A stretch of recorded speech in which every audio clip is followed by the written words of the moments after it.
काय बदल होतो ते आम्हाला माहिती नाही. समजून घ्या. 15 ऑगस्ट 1947 रोजी भारत देश स्वतंत्र झाला. 26 जानेवारी 1949 रोजी संविधानकारांनी संविधान सभेला पाठवलं आणि 26 जानेवारी 1950 रोजी या संविधानाचा अंमल झाला. संविधान लागू झालं. काय आहे हे संविधान? काय आहे ही भारतीय राज्यघटना? हे संविधान 26 जानेवारी 1950 नंतरचा हा नवा आधुनिक कायदा. 26 जानेवारी 50 नंतरची ही नवी आधुनिक समाज व्यवस्था आहे.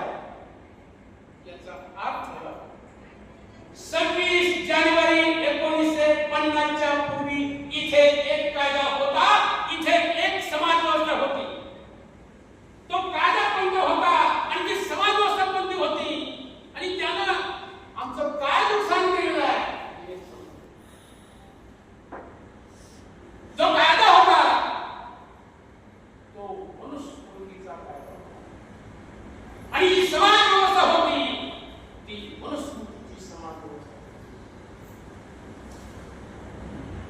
काय ही मनुस्मृती कोणी लिहिली? तर म्हणे इथे मनु नावाचा राजा होऊन गेला फार वर्षापूर्वी आणि त्यानं त्याच्या स्मृती प्रित्यर्थ त्याच्या आठवणीसाठी त्याच्या आठवण राहावी म्हणून त्यानं मनुस्मृती नावाचा ग्रंथ लिहिला. त्याने या मनुस्मृती नावाच्या ग्रंथामध्ये तो काय म्हणतो बघा, आधी ऐकून घ्या.